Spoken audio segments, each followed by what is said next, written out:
Hi there, and welcome to the Grill Conversation, Acquire or Die, Navigating the Era of Mergers and SPACs, presented by Gerber Kawasaki. For the past couple of years, consolidation has been the name of the game in Hollywood. After Viacom and CBS re-merged, after AT&T shocked everybody by backing a Discovery Warner Brothers merger after Amazon bought MGM, are we done? And what about all of these SPACs, these special purpose acquisition companies? With us today are the leading experts in this field. Kevin Mayer and Tom Staggs are the co-CEOs and co-chairs of the SPAC Forest Road Acquisition Corp. Kevin is the former TikTok CEO and was the head of strategy and then direct to consumer at Disney. He was recently named the chairman of the Dazen Group. Tom Staggs is a former COO and CFO of Disney, and he is now a Spotify board member. They continue to serve as senior advisors to their first SPAC, which acquired the digital fitness brand Beachbody in February and has gone public. Most recently, they've been in the headlines for leading the acquisition of Reese Witherspoon's Hello Sunshine for a valuation of $900 million as part of their unnamed media venture in which they serve as co-CEOs backed by Blackstone. Over the past 10 years, Jeff Sagansky and his partner Harry Sloan have founded 7 special purpose acquisition companies, which acquired and took public companies including DraftKings, Skills, a video game competition platform, Williams Scotsman, America's largest modular office space leasing company, and Videocon DTH, which is India's fastest growing direct-to-home pay TV provider. His latest SPAC, Soaring Eagle, IPO'd in March 2021, raising $1.7 billion. Welcome to Jeff. Faiza Saeed is the presiding partner at Cravath, Swaine & Moore. She advises on mergers and acquisitions and is widely recognized within the entertainment industry as a go-to advisor. Her clients include Disney, Viacom, Time Warner, Hasbro, DreamWorks, and Amblin. That kind of sounds like everybody in our space. She's also a trustee of the Paley Center and New York Presbyterian and a member of the Council on Foreign Relations. So welcome to you guys. Took a minute to read all those big bios because you're so accomplished, all of you. And you guys do know each other from the space. Let me just start by throwing out a question because we've been through this massive period of consolidation. Is that period over, or are we still, do you think, in a period of ongoing further consolidation? Anybody can jump in. Jeff, I'm going to start with you. Okay, I think this is only the beginning for 2 reasons. One, you've got massive liquidity in the system. The Fed's still printing money every month. Borrowing rates, corporate borrowing rates at an all-time low. Mm-hmm. Corporate cash on the balance sheets at an all-time high, and then you've got dry powder in the these PE firms that on a worldwide basis. Last thing I read was they've got $2.5 trillion to invest, and then you've got the stock market at an all-time high because of liquidity. So that I think is driving incredible stock market returns and a lot of the M&A. And the other thing that's driving it is we're at a inflection point, for all the legacy media companies where they basically have to, take their incredibly profitable core business, their cable business, 40% margins, and go direct to the consumer. And that is a really expensive, difficult thing to do. It requires a lot of focus. And so we're going to continue to see massive consolidation and M&A around all of these issues. Well, at some point, don't we run out of companies to consolidate? Seriously? No, I don't think we do, because it's going to be all about the bundle. The bundle is going to be more than video. It's going to be audio. It's going to be games. It's going to be casual games. It may be gambling. So all of these things are going to be consolidated on one platform where there's, where the consumer is paramount and where we're selling the consumer a much enhanced bundle. Kevin, Tom, Faiza, do you guys agree with Jeff? Well, I think there has to be an end to M&A. I mean, these things are accordions. Things come together and there's a lot of scale. Then sometimes they go back to, breaking apart a little bit. But I think basically Jeff's right. There are enormous forces, economic forces, that are causing this to happen. On the legacy media side, certainly scale becomes important. The direct-to-consumer shift is real and is underway in a substantial way. That does create a need for scale. It creates a need for new capabilities. Some of those capabilities are expensive to acquire. Only so many people can have these capabilities. So it does, I think, force a consolidation on the strategic side. And then Tom and I are beneficiaries on the PE side, as Jeff pointed out, that there's plenty of money out there, and the cost of capital is therefore a little bit lower. And there are really good reasons for these independent content companies and commerce companies to consolidate in the face of consolidated customers. If you're a content company, you're selling to Netflix, you're selling to Disney Plus, you're selling to Hulu. Those are big enterprises. And traditionally, these independent content studios have been relatively small on scale. And so I think that and Tom can talk about this too, but our strategy of pulling together must-have content in key verticals that are complementary to each other and going to market in a cohesive, coordinated way at scale really provides a lot of a needed benefit. The benefit of being independent is obvious, but the benefit of being a scaled independent is even better. So we really believe in that. And also my time at TikTok, I'll just say that if you can take the relationship you build with customers and fans and extend it into social media and then monetize that with commerce, that's another really powerful revenue source. And I think that Hello Sunshine is the first instance of us accessing that. But Tom, I'm sure you want to follow up with something. Well, I only to say that I obviously agree completely. And I think Jeff's point is well taken. We're at the beginning. But I think the forces that Kevin talked about are pretty powerful. There's continued disruption that we're going to see. And I think that actually leads it naturally to M&A activity as well, as you see new entrants. So Sharon, you asked if we'll run out of companies. You're seeing new folks, whether it's people that are enabling the creator economy, participating in the creator economy. There's new business models evolving for people to participate in it. And I think that's going to continue to fuel what you've been seeing. I also think that combinations inevitably yield dispositions. And it's a combination of factors that cause that. Sometimes it's because the combination doesn't work. And sometimes it's because there was always an intention to shed other assets. And there are also a lot of subscale content companies right now that do need M&A in order to be competitive. So I don't see this as it's more of a continuum. There's always peaks and valleys, but there's not ever like a start and an end. I think we all agree that at a minimum, Pfizer is going to be really, really busy. And we like that. Tom, what'd you say? That what?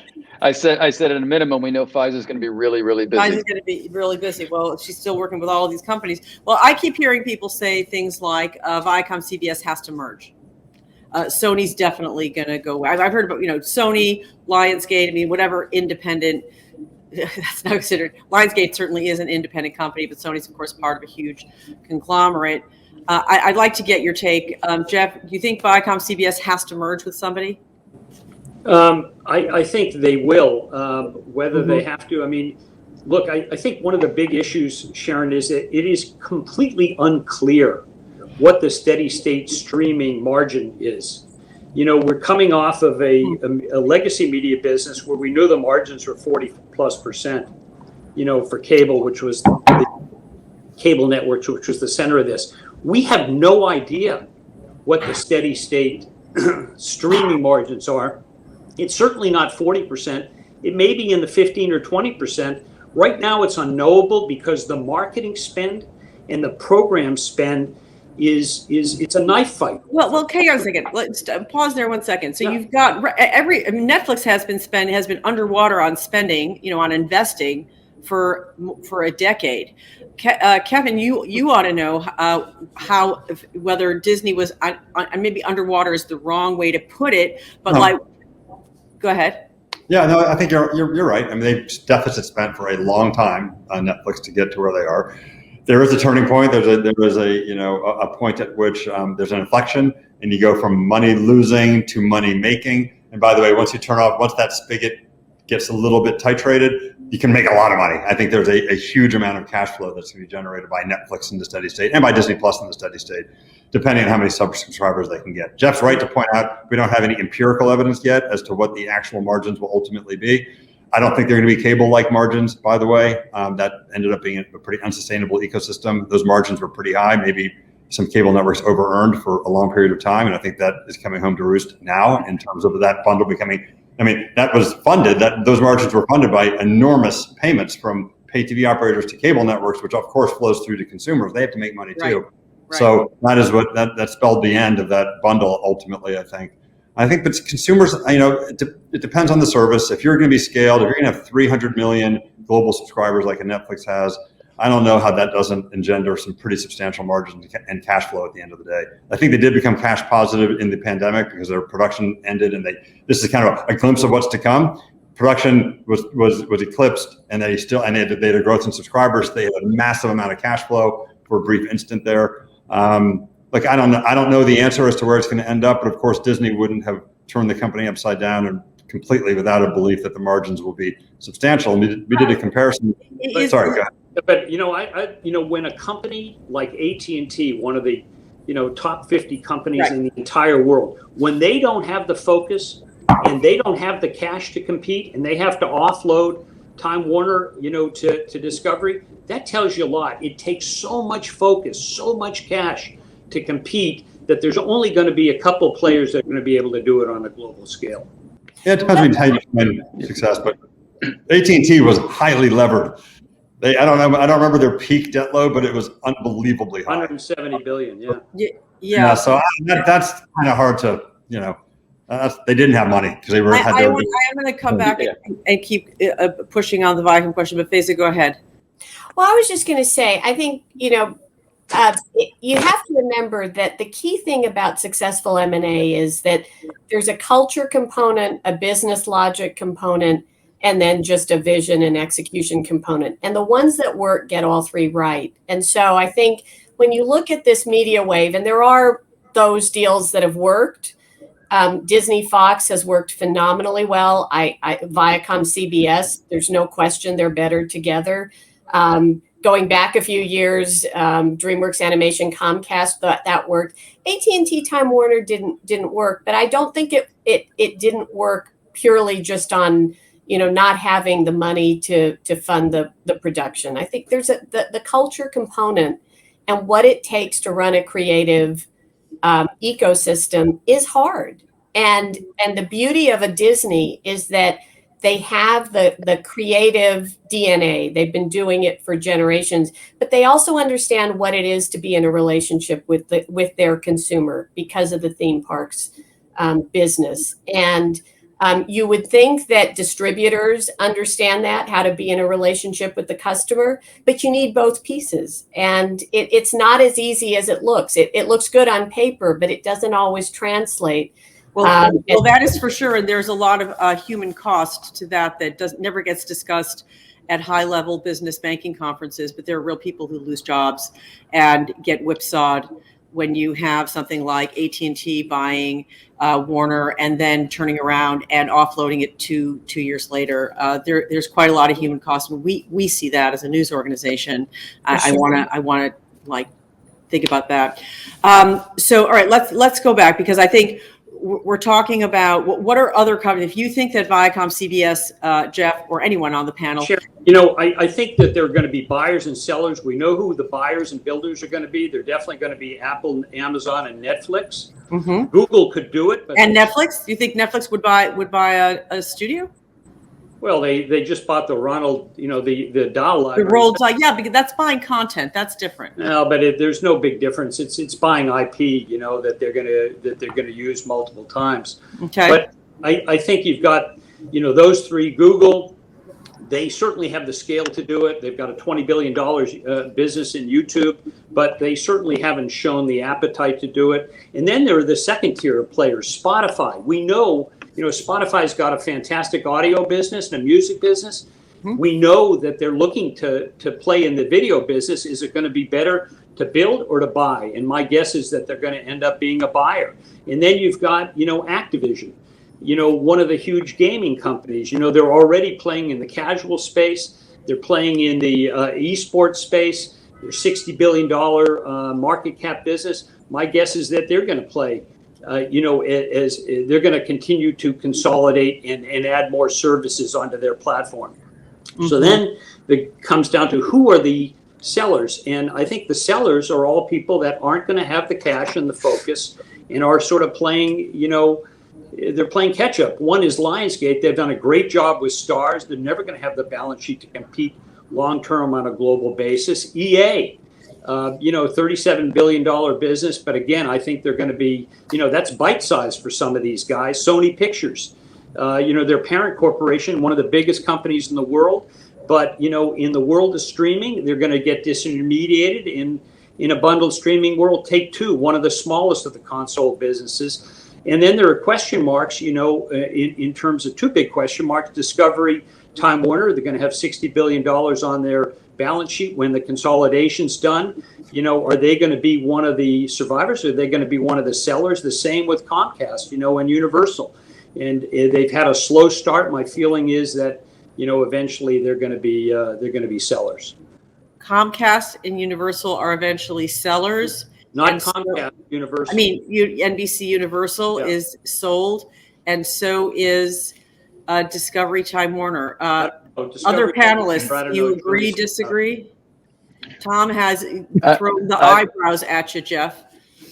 No. I think that Jeff's looking down the road a piece and projecting a future. A number of those companies, especially when you get to Comcast, Universal, they probably will look to combinations. Whether that means selling or whether that means buying remains to be seen. But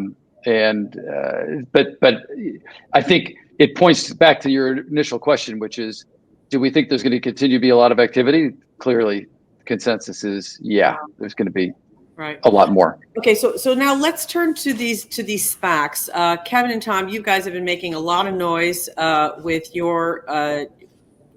Some of the deals you've been doing are not under your SPAC, which is just friggin' confusing. Could you guys just stay in one lane, please? And then, of course, Jeff, and then some ways, Jeff, I will say, is like the father of this SPAC thing. He introduced me to his SPAC well over a decade ago when they were doing the first, is it Eagle, whatever it's called, Flying Eagle, and he took me up in a plane to show me what they were going to be doing in terms of internet and Wi-Fi on planes. And it's been working out. Jeff, I mean, the SPACs, the SPAC phenomenon is interesting. Actually, Jeff, hold that whatever thought you were going to have. I want to go to Kevin and Tom. Let's talk about Hello Sunshine, because a lot of people have said that $900 million reported valuation, some have reported that was more than that, that you did with Blackstone to buy Reese Witherspoon and Sarah Hardin's company. And we adore Reese and Sarah has been at TheGrill before. Incredibly impressive people, both of them, on business and creative side. But the people are saying that it was never worth anything like that. What are you talking about? So can you address that? I'll say one thing. Kevin, go ahead. Bulk of this, I think, but we bought Pixar, we vastly overpaid. We bought Marvel, we vastly overpaid. We being Disney, you mean by then? We being Disney. Yeah. But we were there. We were there doing those deals. So. Yes, we were doing the deals. So we remember the criticism.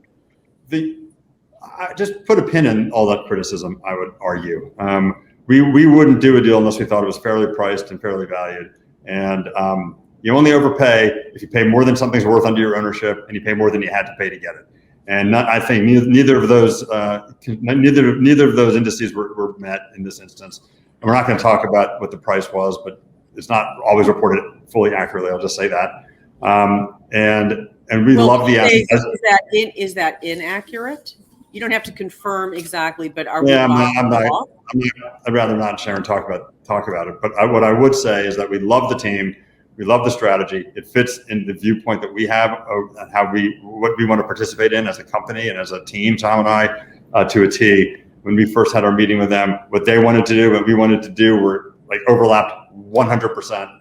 And we love what they do. But I mean, Tom, you can talk more about whatever you want to say there. But look, I agree completely. This is a very impressive company and an even more impressive team. We love what they've built. We love even more where they're going to take it from here.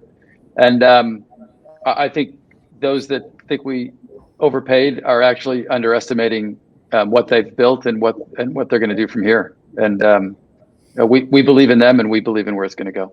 Well, I think what's interesting is we've been talking about what's been in a lot of the news stories are mainly production companies, Imagine Entertainment, LeBron Spring Hill. Although you guys were associated with potentially buying Endeavor content out of from Endeavor, is that something that you're looking at? I mean, we don't want to comment. Well, we won't comment on anything specific. Yeah. Go ahead. Well, it's just us. Sorry. Okay. I mean, apparently Endeavor has to divest itself of Endeavor content for WGA. I've heard. That's what I've heard. Yeah. Yeah. I think that's been widely reported. I'm not mistaken about it. Faiza, what are you seeing in terms of these SPAC deals and these smaller content companies being valued at such a high number and then being driven in potentially to IPOs? BuzzFeed, here's another one, $1 billion valuation. To me, that's like mind blowing. I think I wish them all the best. I'm a digital media company, but that just seems crazy to me. What's your take on this? Well, I think it's a couple of things. First, it's just a demonstration of how much content you need in order to have a viable streaming product. And so, one part of that equation is just how much are you willing to spend to originate content. And Netflix, Amazon, I mean, what they're spending is phenomenal. Disney's spending a phenomenal amount. We talked about Comcast, and so far they don't seem to be wanting to spend that much, but it's not that they can't.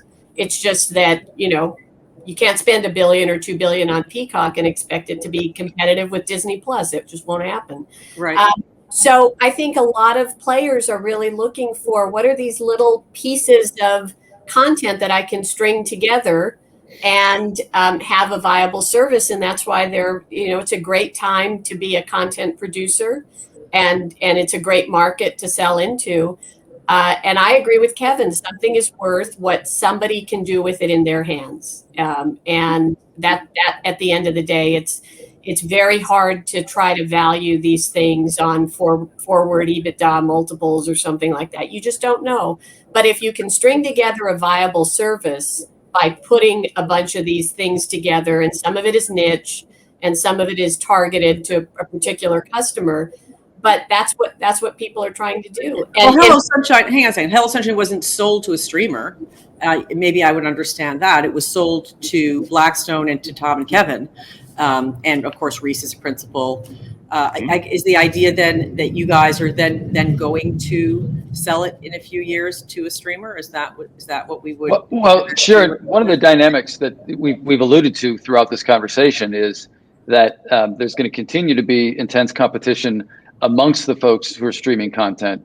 Part of that, they're not going to be able to create everything that they stream inside their own walled gardens. But the fact that many of them have brought their content into their walled garden increases the viability of being an independent player in that ecosystem. And that's one of the things that Kevin, I think, is going to be true. The reason I think that a lot of those companies are looking at things like what Kevin and I are doing is that there's also a benefit to having scale in that activity, so that you've got the capital to invest into owning the content and being able to control your own destiny, have the IP for the long term, and still enjoy the benefit of the huge demand that the streamers have for premium content that helps set them apart. Mm-hmm. And that's driving a lot of what you guys talk about scale when I talk to each of you, and I think that is probably, you have more experience than almost any person who's in the M&A deal making space around what it means to drive scale. Jeff, you have just raised money for another SPAC, and it sounds like you're not so interested in the content and entertainment space. Is that? Well, we raised money in March, but we actually already have effected a merger. We merged with a company called Ginkgo Bioworks, which is the worldwide leader in cell engineering. So that went public last Friday. So congratulations. We don't have a SPAC. We're going to have to go to Kevin and Tom for. So the whole SPAC. We can make a deal, Jeff. We'll have a SPAC soon, I predict. That's an easy prediction. I'm guessing. Give them a half hour. They'll have another one. But Jeff, but in all seriousness, first of all, congratulations on getting that deal completed. That's amazing. Are you interested in the entertainment media space, or do you think it's too No, too we full? It's are, but you know, I think this sort of crowded was the word I was looking for. Tom sort of alluded to it. You know, you've got all, you know, the shift to streaming. It is an existential crisis for these legacy media companies. They have to save their business. They've got to go direct to the consumer. It takes so much focus and so much capital that they really don't have time for anything else. And so you see all of these higher growth businesses, higher than streaming. You've got sports gambling, iGaming, esports, video games, all of these businesses, social media related, these are the ones that are going IPO or SPAC, because the legacy media companies, they just have enough to do. They can't buy these companies, even though they've got a younger demographic and a faster growth rate than streaming. It's incredible. You know, when you look at the under 25, they spend more time on gaming than they do watching television. And as they get older, you're going to see that continue. The business is aging, but these other businesses that are growing very fast, and that's what we're doing. We did obviously DraftKings, Skills. These are both video game and gaming businesses, and those are the companies you're going to see that are going to go directly, direct IPO or IPO through SPACs. Yeah, we're talking to Strauss Zelnick from Take-Two and Phil Spencer from Xbox, and just the numbers from gaming. Also, you're just reminding me that when I talk to you, I feel like I'm in a college course and learning something. Before we have to go, because I know we do have to wrap, Kevin, I really want to get your take on TikTok.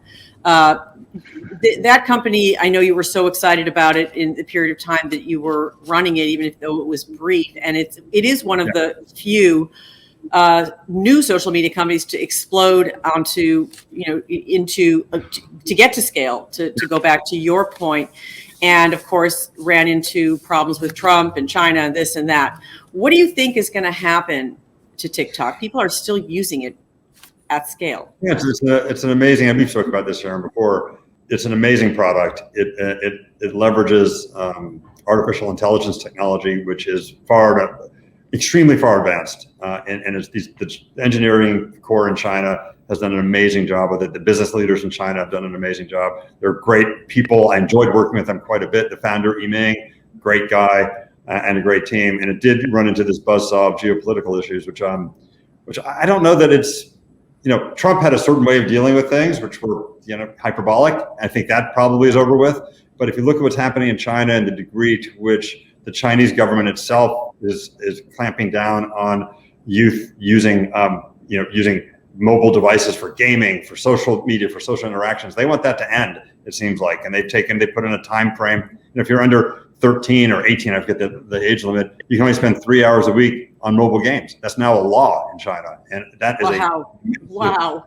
That's a massive change, and that's coming. That could propagate throughout all sorts of use patterns in media in China, and so that's happening. There's a lot of things going on in China, which I don't have much insight into, of course, with the Chinese government, and then of course there's still the geopolitical tension between the two systems, the Western system and the Chinese system. And I'm not saying I don't have much insight or commentary about that, except other than to know it exists, and it's a bipartisan issue here, and it exists in Europe.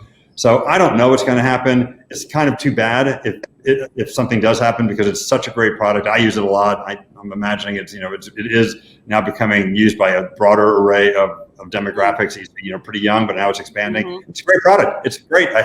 I really hope that the tensions such as they are don't end up nullifying such progress in social entertainment. I think it would be a shame, but I don't know the answer. And you sincerely believe that there are not sort of more sinister forces that could be leveraged because of this advanced technology at TikTok that would make it have downsides to it becoming a major presence? That I'm very concerned that the Chinese government could see some really interesting dance moves that our youth create over here. So that might be a real problem. Like, I don't know. I'll leave that to experts who look at this. Well, but it's not insignificant. I mean, here we are, however many decade and a half after Facebook was introduced as a very benign force to connect people, and now all we're talking about is how Facebook is this toxic force that is out of control and needs to be reined in somehow, and they're American. So, this is the unintended consequences that come around from wanting to date somebody or show your dance moves. And so I think it's worth thinking about it, It is worth thinking. Front. It is worth thinking about. I don't have any answers for you, but it is being thought about. I know that. Yeah. And so, I guess we'll find out how it's dealt with. Yeah. All right. Well, we're out of time, but I could talk to you guys for hours. Smartest people in the room, in the sector, honestly, Jeff Sagansky, Faiza Saeed, Tom Staggs, and Kevin Mayer. We will be watching what you're doing very closely. And thank you so much for being here to talk about this era of mergers and SPACs that we're in. Thanks for being at The Grill. Thanks. Thank you. Thank you very much.